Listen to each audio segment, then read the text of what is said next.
स्वागत है आपका अपने यूट्यूब चैनल सुभाष क्लासेस में। हम आपके लिए लेकर आए यूपी बोर्ड वार्षिक परीक्षा पेपर 2023 का पेपर है। कक्षा 12वीं विषय आपका भूगोल यानी जियोग्राफी के पेपर का फुल सोल्यूशन है।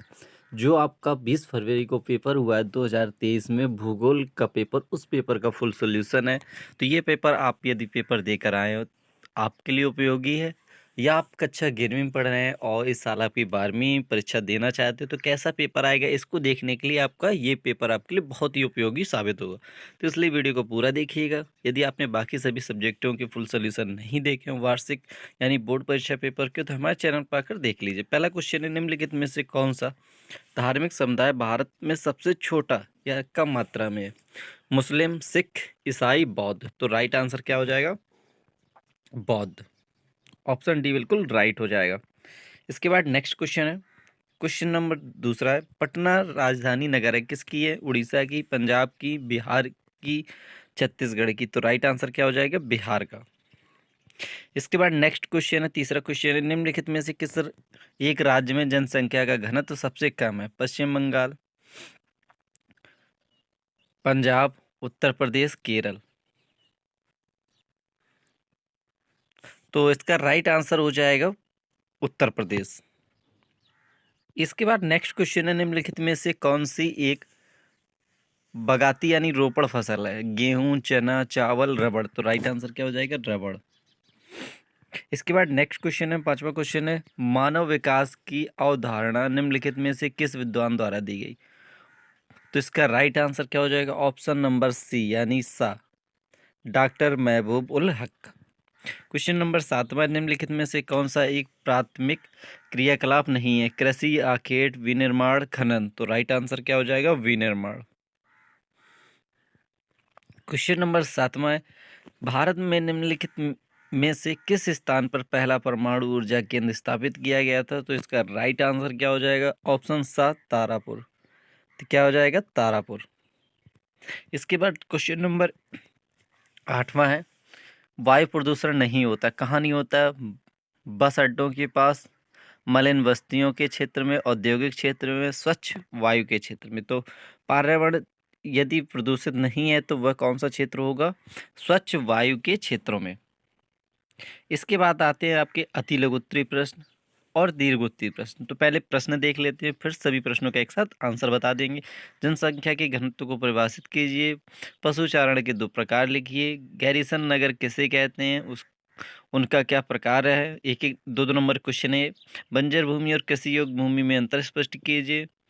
नव निश्चयवाद को परिभाषित कीजिए। चिकित्सा पर्यटन किसे कहते हैं? भारत में लॉ एक्स उत्पादन के किन्हीं दो क्षेत्रों का उल्लेख कीजिए। मानव विकास के दो प्रमुख घटकों के नाम लिखिए। इसके बाद नेक्स्ट क्वेश्चन है, लघु उत्तरीय प्रश्न है, चार चार नंबर के प्रश्न है। तो 17 से लेकर 22 नंबर तक के चार चार नंबर के प्रश्न है।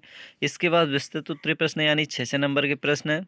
दो 23वां 24वां छः छः नंबर के। इसके बाद मानचित्र संबंधी प्रश्न आते हैं। तो भारत के दिए गए रेखा मानचित्र, आपको एक मानचित्र दिया जाएगा, उस पर इन राज्यों को दर्शाना होगा। यदि कोई दृष्टिबाधित परीक्षार्थी परीक्षा दे रहा है तो उसके लिए ये क्वेश्चन, यानी वो 25वां क्वेश्चन छोड़ सकता है, उसकी जगह ये क्वेश्चन कर सकता है। और इसके बाद इस 26वां क्वेश्चन है, और ऐसे ही क्वेश्चन 26 में भी यदि कोई दृष्टिबाधित है तो 26 का छोड़ सकता है और ये अथवा वाला कर सकता है। तो ये था आपका पूरा पेपर। अब बताते हैं हम इस पूरे पेपर का फुल सॉल्यूशन। यदि आपका ऑप्शनल क्वेश्चन छूट गया हो तो एक बार फिर से देख लीजिए। पहले का राइट आंसर हो जाएगा बौद्ध, दूसरे का राइट आंसर हो जाएगा सा नंबर बिहार, तीसरे का राइट आंसर हो जाएगा उत्तर प्रदेश, चौथे का राइट आंसर हो जाएगा रबड़, पांचवें का राइट आंसर हो जाएगा मानव विकास की अवधारणा का राइट आंसर हो जाएगा डॉक्टर महबूब उल हक, छठवें का राइट आंसर हो जाएगा विनिर्माण, सातवें का राइट आंसर हो जाएगा तारापुर, आठवें का राइट आंसर हो जाएगा स्वच्छ वायु के क्षेत्रों में।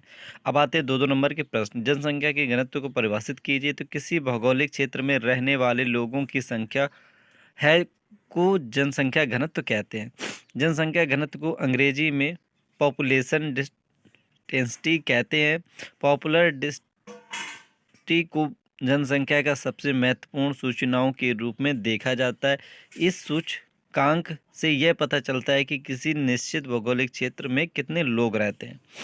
पशुचारण के दो प्रकार कौन से हैं? पशुचारण के निम्नलिखित प्रकार हैं। चलवासी पशुचारण, इस प्रकार के पशुचारण में लोग अपने पशुओं को चारा प्रदान करने के लिए एक से दूसरे स्थान पर स्थानांतरित करते रहते हैं। ऐसे लोग घूमते जीवन व्यतीत करते हैं। वाणिज्य पशुचारण, इस प्रकार के पशुचारण का केवल एक ही उद्देश्य होता है, वह है लाभ कमाना।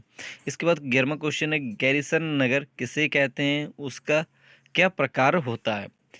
गैरिसन यानी छावनी नगर एक ऐसा शहर जिसे विशेष रूप से रक्षा उद्देश्यों के लिए बनाया जाता है। गैरिसन नगर की उत्पत्ति ब्रिटिश काल के दौरान हुई। यह नौसेना या वायुसेना या सेना या सभी के रक्षा कर्मियों की किलेबंदी है। यह शहर मुख्य रूप से रक्षा कर्मियों के साथ साथ उनके रक्षा उपकरणों की बस्ती है। बंजर भूमि और कृषि योग्य भूमि में अंतर, वह भूमि जो प्रचलित प्रौद्योगिकी की मदद से कृषि योग्य नहीं बनाई जा सकती, जैसे बंजर पहाड़ी भूभाग, मरुस्थल व खड्ड आदि। कृषि योग्य भूमि वह भूमि जो पिछले 5 वर्षों तक या अधिक समय तक परती या कृषि रहित है। भूमि उद्धार तकनीकी द्वारा इसे सुधार कर कृषि योग्य बनाया जा सकता है। नव निश्चयवाद को परिभाषित कीजिए। नव निश्चयवाद के अनुसार मानव भूगोल में निश्चयवाद तथा संभववाद की चरम स्थिति के बीच एक मध्य मार्ग है। इसके अनुसार मानव प्रकृति में विकास के लिए एक सीमा तक ही जा सकता है और अंततः उसे प्रकृति के साथ साथ समझौता करना पड़ता है। चिकित्सा पर्यटन किसे कहते हैं? जब लोग अपनी चिकित्सा या उपचार के लिए अपने देश से बाहर किसी अन्य देश की यात्रा करते हैं तो यह चिकित्सा पर्यटन मेडिकल टूरिज्म कहलाता है। कुछ दशकों पहले प्रायः निम्न विकसित देशों के लोग उच्च विकसित देशों के प्रमुख चिकित्सा केंद्रों में अपने देश के अनुपलब्ध चिकित्सा उपचारों के लिए चिकित्सा पर्यटन करते थे।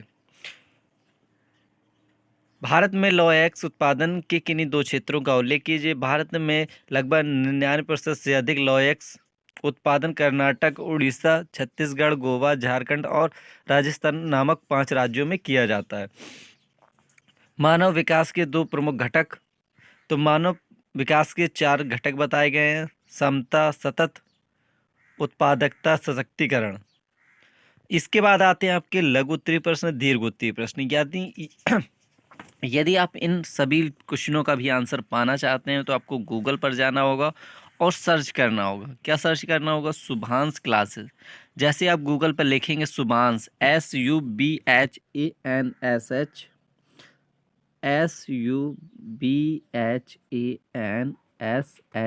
Classes CLASSES।